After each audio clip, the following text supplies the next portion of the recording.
Oh, hang on. Hello and welcome to IQ session number 37. Whoa, that's a whole lot of learning if you think about Yeah. it. That's lots of learnings, lots of teaching, lots of Oh, all right, there we go. easy peasy. All right, troops. It's all about what is the best way to overcome pressure, and I think this is pretty important to be able to understand strategies. I suppose is the best way to put that in overcoming that stuff that we see in life, be it work pressure, relationship pressure, be it any kind of sport, whatever it is for you. Strategies are pretty fundamentally the same right across the board. It's just applied differently for each situation. So we're going to share a little bit about those strategies in a little bit. But before we get into that, we're going to go into it was an analogy I heard just that last week, and it was a really cool way of looking at pressure, like what happens when it hits you, or chaos as we were calling it the other day. Now, this is not my word, so if I get this wrong and you know the person who actually created this analogy, I do apologize, but it's to the best of my knowledge, this is how it is done. So the question goes, when pressure hits or chaos hits you, what are you in the scheme of that pressure regarding it, whatever regards it is for you? So example is, are you fragile when pressure hits you? As in, this glass here is fragile. If we drop it, it's going to, with force, with the right amount of pressure, it's going to break. It's actually going to shatter. It's the same with people. When pressure hits us, we can sometimes crumble or fall apart. And maybe that's who you are. Maybe that's when times get tough, you just crumble and creep out and roll over. I don't want to get out of bed kind of thing. It's just easier to hide from it because it's broken you.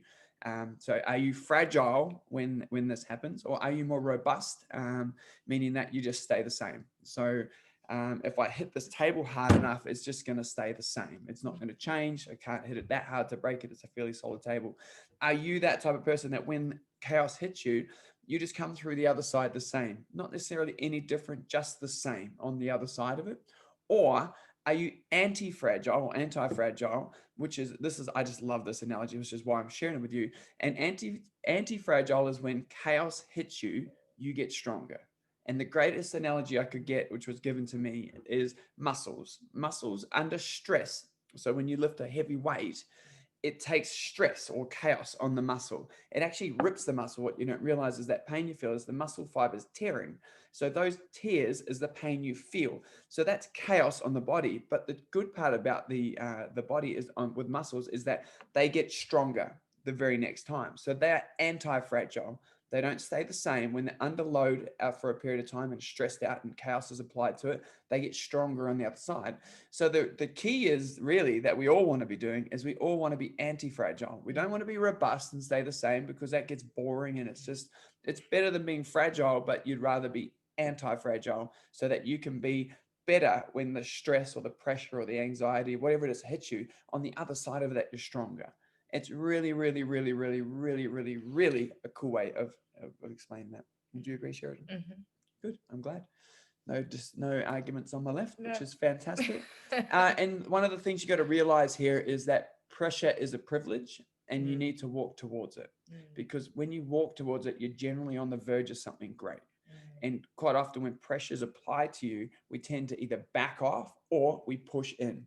It's usually when you push in, you push through on the other side. That's where the stuff happens. That's where the gold is on the other side. That's where things happen, things are made, things become, and you grow from that experience of pressure that comes into your life. Or you back away, you become fragile and smash it. So remember that pressure is always a privilege. It's not woe is me, it's a privilege. And pressure is a part of life. So you kind of have to expect it too.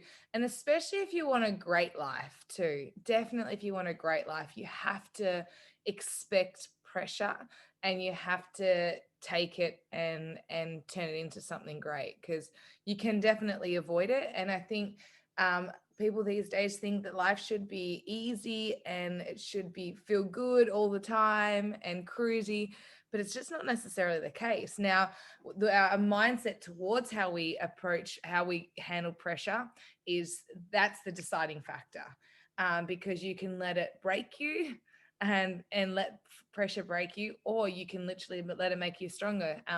A great one you've probably already heard is that diamonds are created under extreme pressure. Before extreme pressure is applied, they're just a a dirty bit of carbon.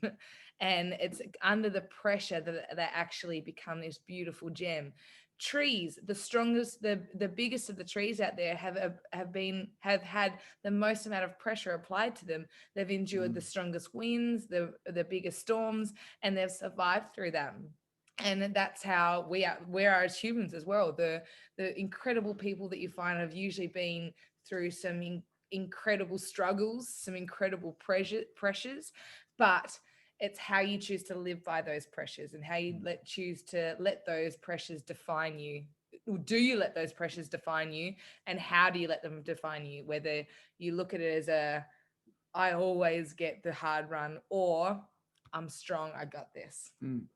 And there's always a way through it. You just have to find it. And that's what we're going to talk about today. There's some ways to sort of, I suppose, approach it when the pressure does hit. As we all do go through something, be it with your health, be it with your wealth, be it with your family, your workplace, there's some form of pressure that comes into your life, and sometimes it's generally not even expected. And I think a great analogy of that for 2020 was the COVID deal. Like, everyone started 2020 with a bang, as far as I'm aware. Everyone was happy and smashing it, and businesses were killing it. And then all of a sudden, the state takes everything away from you. The country shuts down, the world shuts down, and everyone goes into turmoil. So that's a pretty big pressure for a lot of people, families, workplaces. How do you survive? How do you get through? But from that, the ones that have approached the pressure, the anti-fragile ones, even the robust ones, they've come through on the other side better, because they hung in there and they let the pressure teach them to be better and think differently. Not necessarily like, oh, what are we going to do, and panic and stay inside and keep the mask on and don't go near anyone and panic. No, they embraced it and thought, how do I use this opportunity to make sure that on the other side of this, I am a better person and my family are better people? And if you took that time, and I'm using a health analogy here for the COVID stuff, if you took the time at the start of the COVID, you would have been one of two people. You would have sat there and gone, cool, we've got to deal with this. Boom, let's take it head on, kind of thing. Or you would have probably panicked and gone, oh God, we can't go near anyone, we can't touch anything, oh my God, and you would have panicked. Now, in the health side of things, that panic comes for a reason, because you're worried about something. So that thing that you're worried about is probably a good thing to deal with, because there's a reason you worried about it. It might have been, and I'll use health because typically the thing that most people are afraid of, and in theory, the only thing you should have been afraid of, is that people were dying from it. That's the only real scary thing. You forget that a lot of people went through it and are fine from it, but some people died from it. And that's all people remember. We remember exaggerated forms. And so if you were worried about, oh my God, I could die, or oh my God, I could give it to someone who died, you need to deal with that thing. Now, if it's, oh my God, if I get the virus, I could die. That's a health related challenge. That means you don't feel your body strong enough to deal with the virus. So you need to make changes, and you need to approach that head on, so that if this virus, or a new virus, or a double virus, or a virus with a virus, or a friend of a virus comes in, you don't have to worry about a stupid virus. If it gets you, cool, deal with it, get through the other side of it. There's your pressure. On the other side of it, you're better, you're stronger, your immune system lifts up. But if you're treating your body like crap and your immune system's low and the virus hits you, you probably should be a little worried. So you need to treat your body as a vehicle that is designed to take on these challenges that the life throws at us, that we don't have a say in. So COVID wasn't scary. I didn't find it scary. I thought it was just a thing that the people that it was affecting were the elderly, because their immune systems are low. They stop exercising, they stop working, they sit, they retire, they think their retirement's the way to go, because you get to 65, you stop. You never stop. You go, go, go, go, go. And it affected them because their immune systems are low. So when it got in there, it was killing predominantly elderly people. And I'm not saying it's a great thing. I'm just saying that you can do your part in an equation like that. So if it ever happens again, or if it goes to COVID 20 or whatever they change the name to, or whatever the next thing is, you don't have to be afraid of it, because you will learn from this one what freaked you out the most. And that pressure that was applied to you, you deal with that and you go forward. I think it's very relevant. Anyway, going to get into the point now. So how do you deal with pressure? That's it. We always like to have things, 5 things generally, because 5 things fit in your fingers. You can anchor them, you can remember them that way. So that's why we use 5 typically, and you can remember 5 versus 25 different things. So first one's first, and it's always the first, typically for any situation you're ever in that deals with pressure, stress, anxiety, depression, whatever it is. Doesn't matter what it is. No. Always answer move. It's 100% the first thing We're you do. personal trainers. We're supposed to say that, but there's science to back it up. I promise. Exactly right. And you would have heard this in multiple, if you've been listening to our IQ sessions, it's the message comes through. It doesn't change. It's not a new thing. It's just how the body's designed. You have chemicals in your body designed to deal with stress or pressure. What happens is that the actual thing that comes into your body is cortisol, which is also one of the things that cripples you if you don't use it. So cortisol spikes up. It's a burst of energy that gives you the ability to get out of a situation physically, not mentally. It doesn't sit there and go, oh, I got this, buddy, and deal with it. It says, you're freaking out, run, or punch it. So it's the fight or flight drug in your body, or hormone. So cortisol literally switches on the fight or flight mechanism in your body. And it is literally designed for you to literally sprint and get the out of there or to fight for your life. Exactly. Now, typically in this day and age, we're very dormant and we're very lazy. I'm going to say we're lazy and sedentary, and we don't do a lot of activities. We don't have the saber-toothed tiger come in and kill us anymore. We don't have, we don't have to fend for our life. The toughest decisions we generally make is what order from Uber Eats and what channel do you want to watch TV? That's typically a day-to-day life. Currently, which Christmas movie are we going to watch today? Exactly. So there's not huge pressures. The pressures come from work, family, those sorts of things, which are more internally around us, but they're not dire straits. You don't die from them. They're things that create a stress in your life. But the hormone, the cortisol, is released regardless of if the tiger's there or if the stressful moment's there. So, but you have to use it, because what it's doing is it's giving the energy. If you don't use it, it uses you and it breaks you down. So you physically, when you are worried and anxious, you have to get rid of that energy. Otherwise, it's worse. Now, no deep breathing or calm thinking or positive thinking will get rid of cortisol. It has to be burnt. It's fuel. It's there to be burnt. I can't have a jerry can full of petrol and go, I'm just going to empty the jerry can with my mind. Don't work like that. You got to light that sucker and then she goes. And that's exactly how cortisol is in the body. You literally have to burn it. You have to use it. It's instant. And the cool part is it's not designed for you to go run a marathon. That's not what cortisol is. It's designed for you to sprint. I'm talking like 10 seconds, maybe 20 if you're an extra mile kind of person, but 10 seconds of active go, go, go. It's designed to get you out of trouble fast. But if you can't run, mountain climb. There's so many different options. Sit on the spot and run really fast in your seat. There's so many ways to get rid of cortisol, and we've actually done an IQ session on that as well. So if you want more information, we can go back to that one too. Very cool. So number one is move. Every time a stressful situation comes in, before you deal with anything, try and figure it out, before you call someone, before you talk to someone about your feelings, all that sort of stuff there, move. If in doubt, move. It's the first thing you do. Moving is not going to affect anything other than positively. Because what it does is it allows say if this is the situation, I'm going to get my hand in the camera. This is like the really high level of stress. You move down, not your hand. I have to get under my hand. So if this is the pressure that's coming at me, I have to burn it, because right now the pressure is here and I'm seeing it like this. It may actually only be this, but I'm seeing it like this because in my life, it is affecting me big time. I see it as big time pressure. That means my cortisol level is very high. It means it's my body saying, move, buddy, move, get out of there. You don't have to be like this. Don't freak out. Let's go, let's go, let's go. However, the world has said, let's talk about our feelings to someone and let's share. And so we unload on someone else. So the cortisol is beating us up because we're not using it, going, you idiot, you idiot, you idiot, you idiot, you idiot. Move, move, move. Don't talk to this person. Move, move, move. Get that person to move. We'll both move. Let's get the heck out of here. Or punch them. Don't punch them.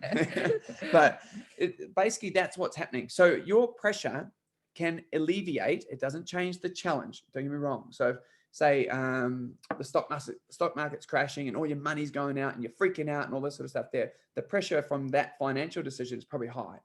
You can move, which brings the pressure down. Stock market does not change because you moved. It doesn't do that. What it does, though, it allows you to see it clearly so that you can make better decisions. You see it for what it is, but not worse than it is.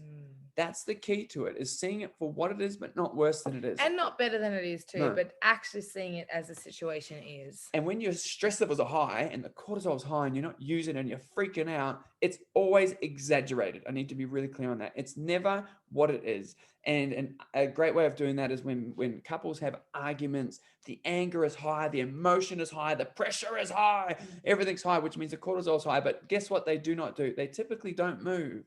So then when the conversations start firing each other, you always do that, and it's a lie, a lie, a lie, a lie. It's filled with lies because you're seeing it for worse than it is.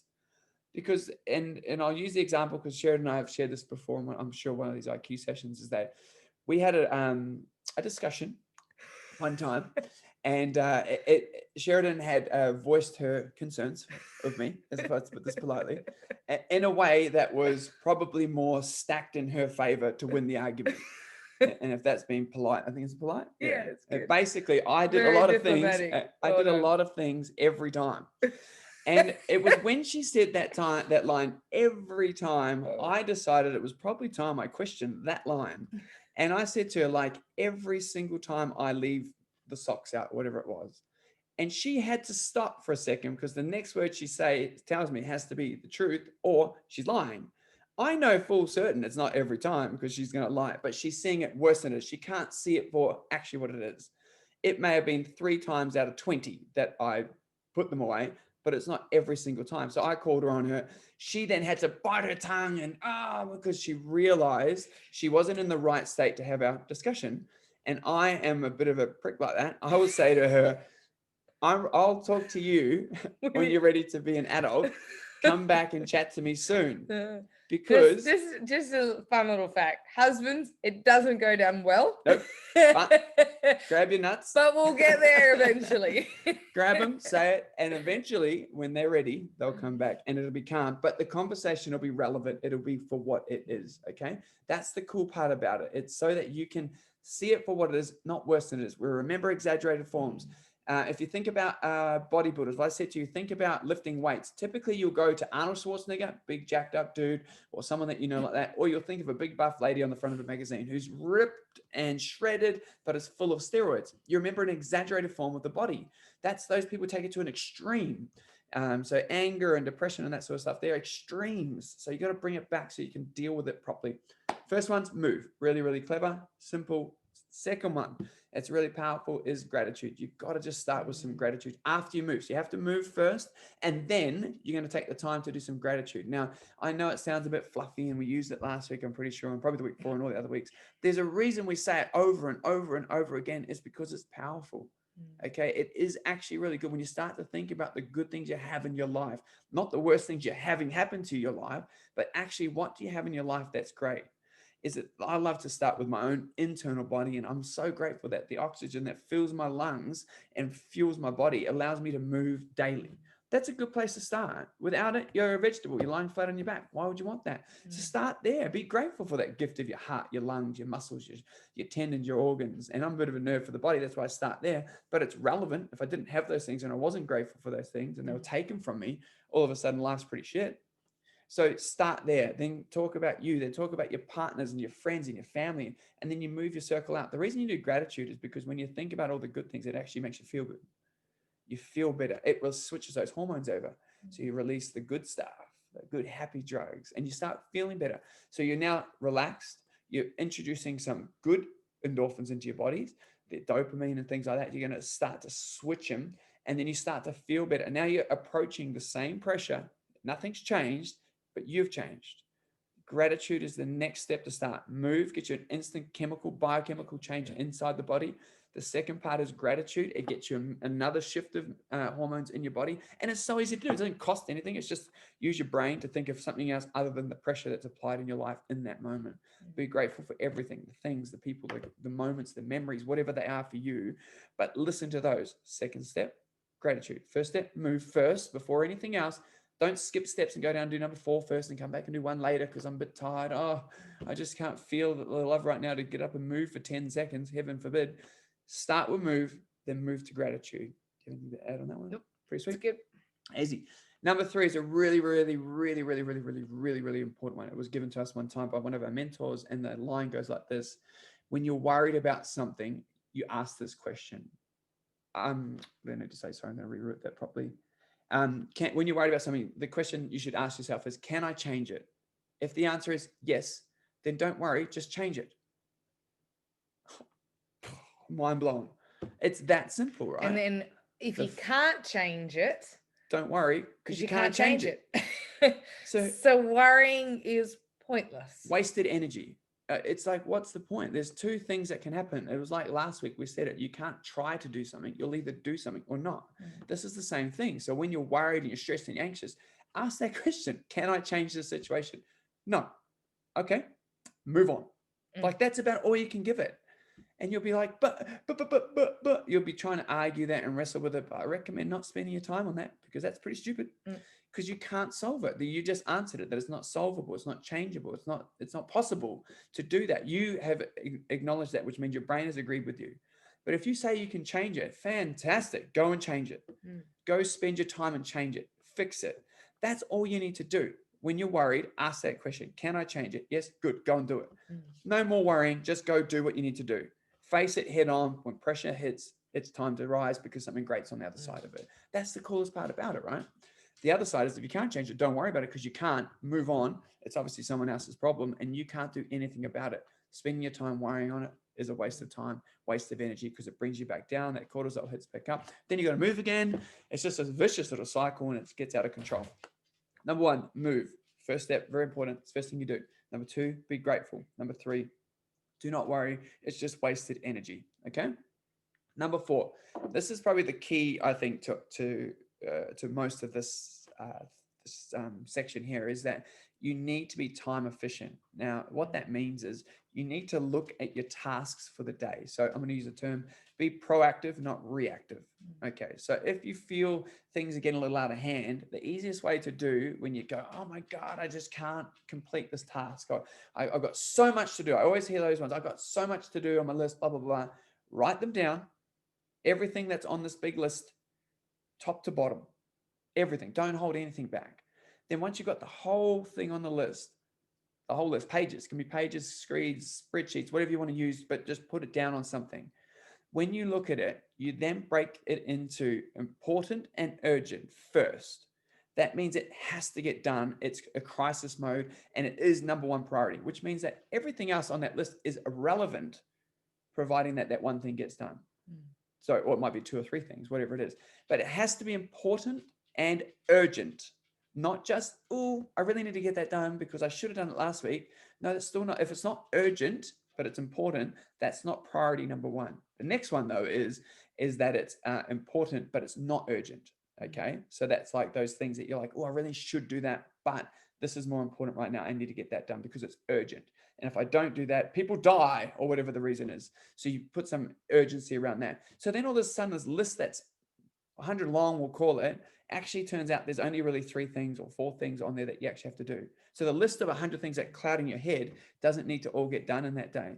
And the cool part is you can ask the question for each one of these ones. What's the worst thing that happens if I don't finish this today? It's usually nothing. Like, what's the worst thing that happens if I do not finish this today? If it meant that the company goes under and do that stuff, that's pretty urgent. So that's pretty much going to bump up the list. If it's like, well, actually nothing, I could do it tomorrow, then it goes. It's not a priority for today. It moves down the list until those 3 things or 4 things at the top are completed. They are your focus, not the 100 things, not the distractions, the emails and the phone calls and the text messages. If there's an urgent crisis that's in your life, it gets priority. The phones go off, the emails can wait, everything can wait. Deal with the priority, the crisis, and the important first. Once though, it's called swallow the frog. It's usually the thing you don't want to do, but the reality is that that's the thing you have to do first, because it's the thing you don't want to generally do first is the thing you should do first. That's generally what it is. We make everything a priority to avoid doing the one thing that's probably the one thing we should be doing. Okay. Important and urgent is number 1. Then you categorize number 2s and or text or whatever you want to use. Number 2s, which is important, but it's not urgent. And then I've got the other ones. Can you bring that thing up? Then you've got not important, not urgent. Yeah. Is that right? Sorry. Where did you put it? So, and then we've got not important, but it's still urgent. And that's things like emails, meetings, phone calls, that sort of stuff.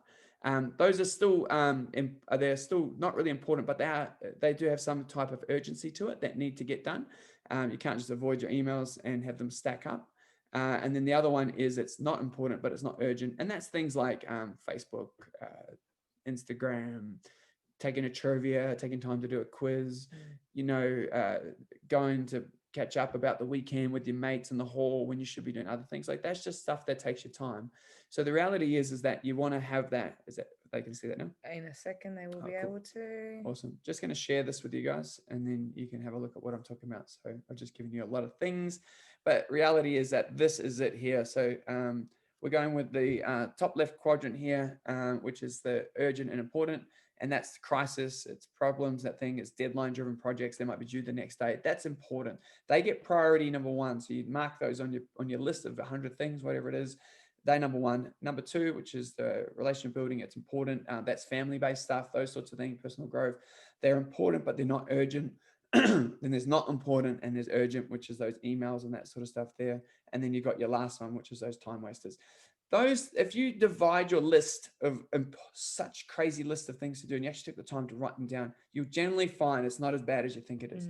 Pressure's coming into your life because you're overwhelmed by a big list, when reality is that there's only probably 1, 2, maybe 3, 4 things on there that need to get done today. And this is a really good process of seeing it as it is, not worse than it is, and not 100%. Better than it is. So what we do here is we're literally categorizing everything. So we're not discrediting that you've got other stuff to do. And yes, it might be on the list, even if it is not urgent and not important, you can still put it on the list. But we just want to help you to chunk it down rather than chunking it up. And women in particular have a very special skill of making things bigger than what they are, and men have a special skill of making things smaller than what they are. So this is a really good way to just see it as it is, not worse and not better than it is. Yeah. And sometimes it's good too when you're in that situation, and I'm just going to go male female here, is typically a male wants to solve the problem, the challenge right then and there, and it annoys the crap out of females.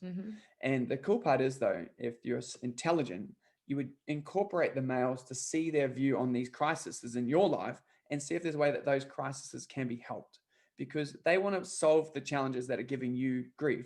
Now, your list of 100 things they can't solve, but your 3 big things that are on there that may be just creating a whole heap of grief in your life you don't want to deal with, pull someone in that's okay with helping. You don't have to do what they say, but pull them in, because they may see something differently than you are seeing it. And they may have something that helps you accelerate through the challenge instead of trying to figure it all out yourself.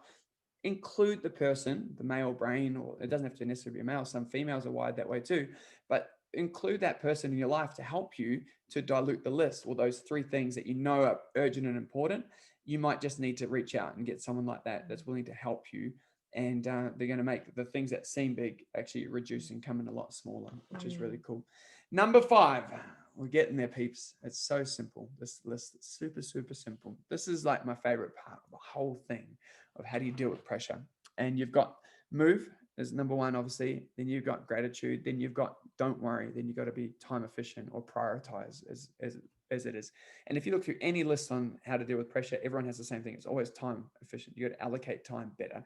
You got to look through your list and do that sort of thing. But when you get through those things, stress and pressure and chaos and stuff in your life creates fatigue. You do drain. You do get tired from it because you're dealing with the pressure.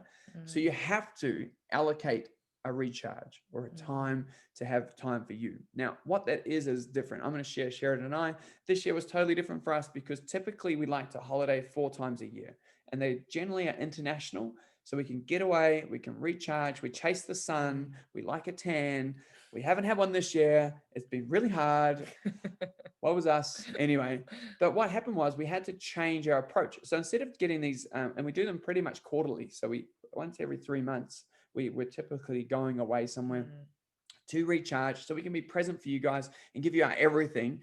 And then we're juiced up again to go again. So that's how we structure it. And we do it via philosophy. And it's this: we work our asses off until we're tired.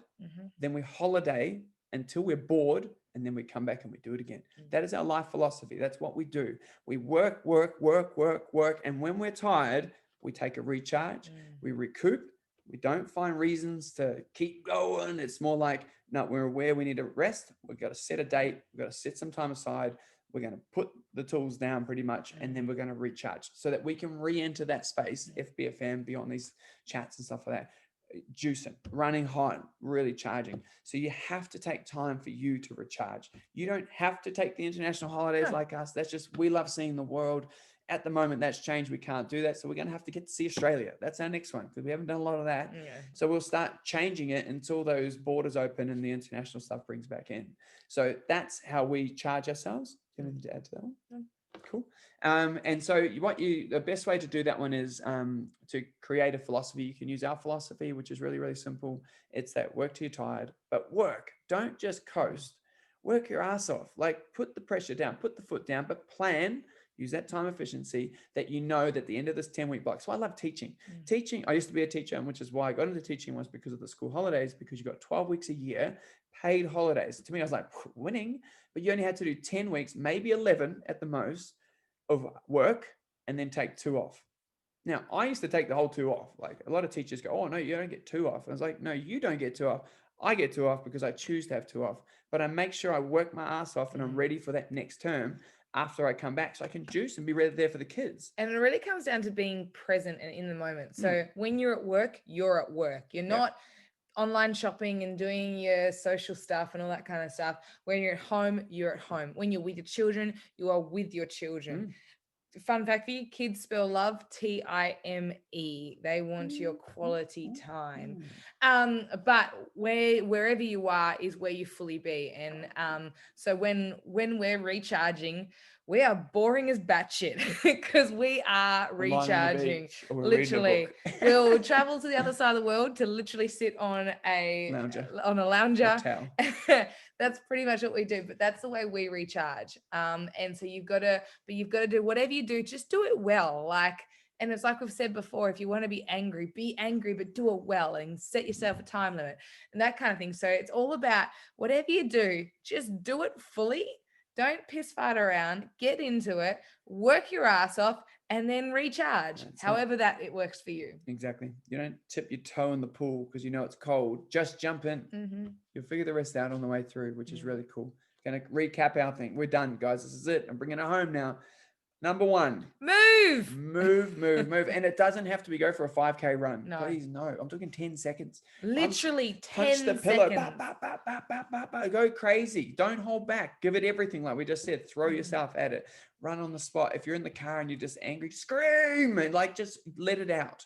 Do the seat run. Yeah. You literally just and you watch what happens. The person next to you look at you like you lost the plot. But I promise you, your heart rate will increase. You'll get huffy puffy. It's all about getting huffy puffy. That's how you burn cortisol. Is you have to get huffy puffy, like gasping for air. That is the key. And in that moment, when your lungs are gasping and the air is puffy, you start going gratitude. Oh my God, I'm grateful for the energy that fills my body. I'm grateful for the oxygen that fills my lungs. I'm grateful for my lovely wife, for my adorable dogs, the business that we have, the opportunities we have, the world we live in, the trees, whatever it is. Go crazy and just keep talking about it until you're really struggling to grasp one. Then stop. Don't keep fighting for them.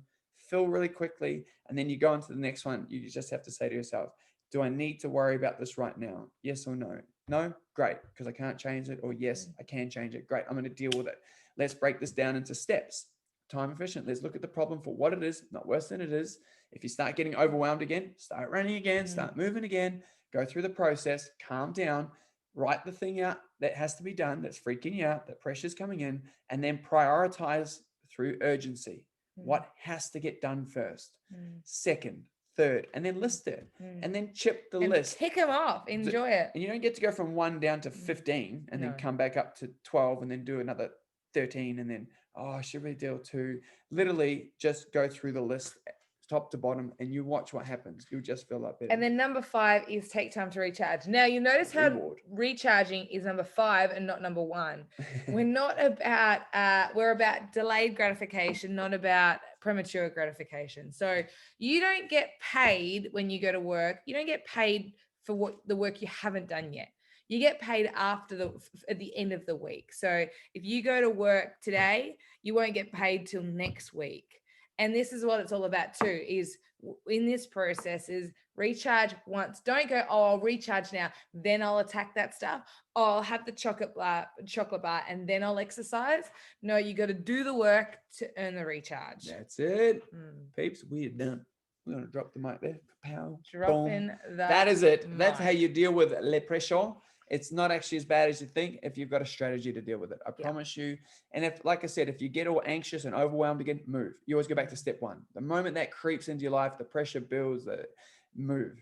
Exit the situation, go and move. Come back in, gratitude, come back in, and you just approach it. Do I need to worry? If in doubt, move. It's literally that simple. And you can't challenge me on that because it's that simple. That's it. That's it. Done. Do you guys have any questions before we wrap her up? Any questions? Feel free to wave at us, text it, whatever it might be. Have you got one, Mike? Did you just nod? No. Oh. Who's excited? I like it. Well, ladies and gentlemen, as always, if you have any further questions on any of these things, or you would like to know anything, or there's an IQ session that you would like us to cover, please let us know. There's 37 of these bad boys that you can go back and look at. Just search through the Facebook group. Please go in and watch away, learn. But yeah, if you do have any questions or any suggestions, please sing out. But again, once again, we are always so overwhelmed and grateful and humbled that you guys put time into investing into yourself. And we're really, really grateful because these are, it's 30 minutes out of your Thursday evening. We're so grateful. But what these can do for you later on is incredible. And most of you have children, and that can affect and flow on from there, because personal development is so underrated and it's scary. And it should be part of our day-to-day regime, like brushing our teeth and exercising. So really, really grateful that you guys invest the time into making, to expanding, becoming a fitter body and a fitter mind. So thank you. Thanks, good sir. You guys rock. Have a sensational evening, and we'll see you tomorrow for Friday. Whoop, whoop. Whoop, whoop.